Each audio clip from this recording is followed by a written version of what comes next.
Alrighty, so this is Decent Weed People News. One more time at it. Educational purposes only. Not attorney, not giving legal advice. Do not take it as such. Okay? It's just my opinion. Okay? And there's a couple of videos I'm going to be showing. First of all, just letting you guys know that I've been busy doing other type of research. Why? Because I never look straight forward. I always look around me to be able to protect myself by any means necessary. Okay? So excuse me on that. So I just want to be clear that I'm not going to apologize for my education when I take time out for the videos. But I just want to clarify, let you know I have been busy doing other things on the sides that you do not see. Damn, got a little tickle in the throat. Hang on.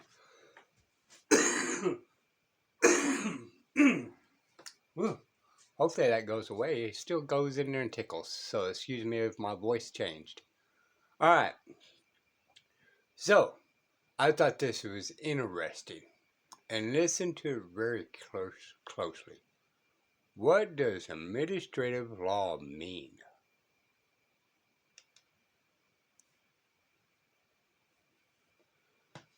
Administrative law, the legal framework within which public administration is carried out.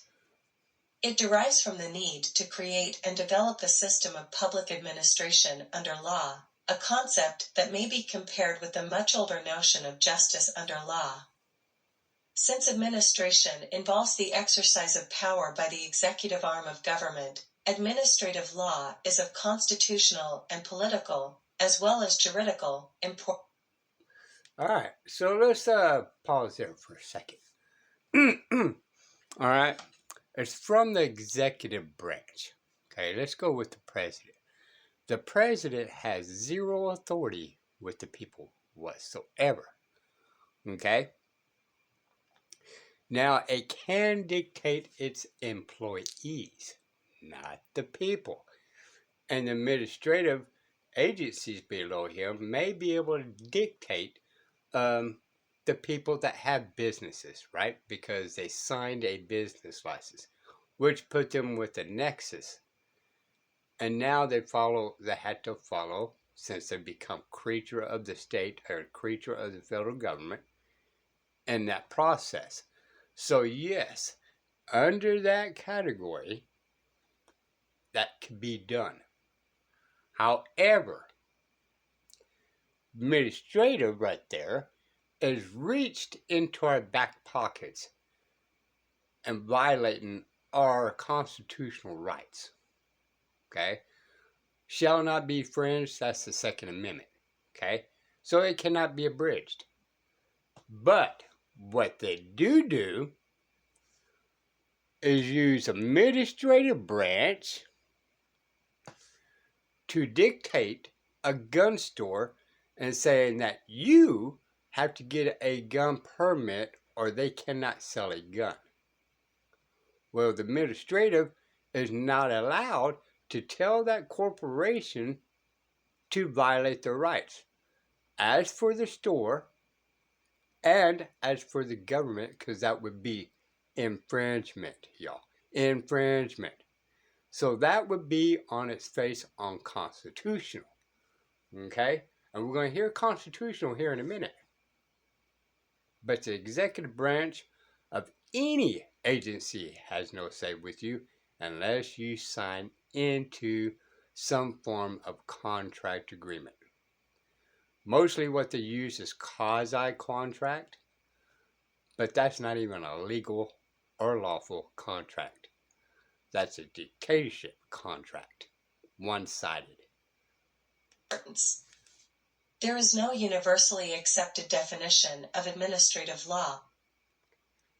There is no definition what administrative law is. Well, wait a minute. If there's no definition for this, then how in the hell do you define administrative law? And how in the world did you say that would be unconstitutional if nobody knows what it is?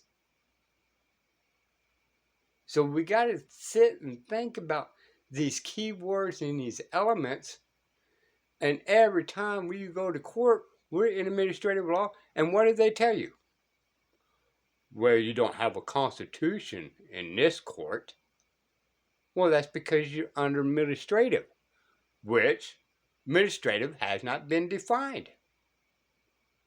So how did I get in the administrative section, we the people, men and women, right, in a category that's not actually defined?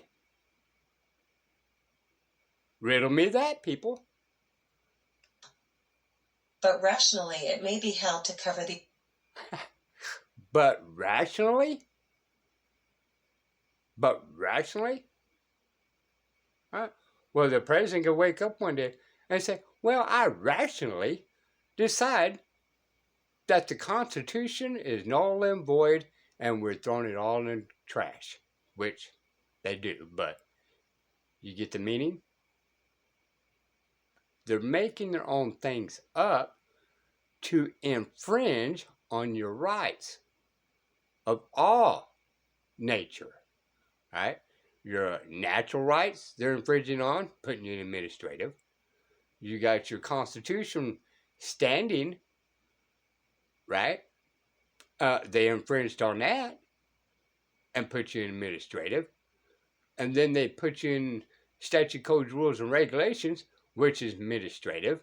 But yet nobody knows what actually administrative law is.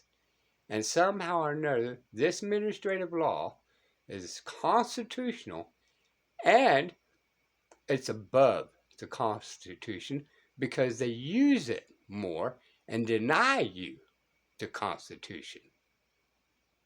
organization, powers, duties, and functions of public authorities of all kinds engaged in administration, their relations with one another and with citizens and non-governmental bodies, legal methods of controlling public administration, and the rights and liabilities of officials. Administrative law, The rights and administrative. So, they have rights. You don't. You are a subject in administrative law because there's some form of agreement you did. And they cannot define what administrative law is. But they use it to override the Constitution, so administrative law is actually considered the law of the land, even though it's not been defined. Sit and think about that, people. Let's see if they started all over. legal framework within which So, I thought that was interesting. Now, you guys heard me talk about headlamps here in Texas. And, but if your headlight's out, the officer's not allowed to give you a ticket. Well, let's see, since I've talked about this in the past and I came across this, I thought this was an interesting court case itself. Who's this guy? Which, by the way, she is a magistrate. She is a administrative judge. Oh, wait a minute. How did this guy end up in administrative and not a constitution type of deal? I don't know. You explain it. Lawyers show how he was arrested for being black. The only officer that stopped Mr. Davis testified that the alleged offense, the alleged traffic offense, that he saw being committed was not recorded. I asked him about, rather, when I talked and described as to the reason for the stop, he initially said, well, his headlamps were turned off, or he didn't have the number of requisite headlamps as per the transportation code. When he confirmed on the stand that as per the transportation code, my client had more than two. He had 3 functioning headlamps. So much so that during the video, if the court recalls, the officer testifies that the headlamps in my client's car were working. The transportation code and the penal code read that my client, or the individual who's alleged to have been committing an evading offense, needs to be clearly shown as evading law enforcement. Like, So we're going to go into evading, which keep this in mind because this is actually pretty important on the second part. And this is Texas. Okay? So, but a step further, even though he fully don't describe, there's 3 working headlamps. So your headlight can be out and cannot receive a ticket. And this is what I explained to you prior to. That's what the statute says in Texas Transportation Code. All right? Just like the statute says. The only time to get a speeding ticket is when you're emerging on a highway. Because the speed limit itself is a recommended speed. Do not go past this or there could be danger. Right? Just like a curve. It drops down from 55 to 35 to take a corner. That's a recommended speed. But the white sign is a recommended speed as well. In the transportation code itself. Speeding ticket, the only way you can get a speeding ticket is emerging onto a highway. I didn't make this stupid statue up. client doesn't speed, doesn't turn off his lights, does not drive in excess of the speed limit, does not drive under the speed limit, does not avoid traffic, does not flee from the officer. Additionally, my client goes so much as to take the extra step and notify the officer by turning on his hazard lights. At no point in time did my client commit any additional traffic offenses other than the alleged traffic offense, which again was not recorded. The officer testified that my client was driving a vehicle that was not stolen. He was driving a vehicle with his seatbelt on. There was nothing that my client was doing as he was driving that warranted a traffic stop. At no point in time did my client evade any arrest or detention. My client simply drove to find a place to stop. We know that he did not flee. We know that he didn't even intend to evade arrest or detention. He was simply looking for a safe place to stop. Finally, there's been no evidence introduced that Mr. Davis was actually following the Texas DPS handbook. There's been no evidence introduced that he's ever read it. There's been no evidence introduced that he was even vaguely aware of it. No, that's what I'm saying. You're saying that there's no evidence that he knew about the rules for the Texas driver's handbook. Correct. And how's that relevant? Because the defense doesn't have to present any evidence, correct? Correct. The defense does not need to present any evidence. After reviewing everything, listening to the testimony and seeing State's Exhibit Number 1, the court will find the defendant not guilty. There you go. And the prosecutor is still working at it, trying to put all the blame on him. Not the officer. Not the evidence. Alright?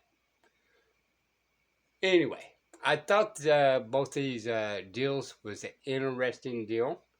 You may not like it. But I thought it was educational. I wanted to record it to have it on my file. So, there you guys go. I got another one coming up, which I thought it would be interesting.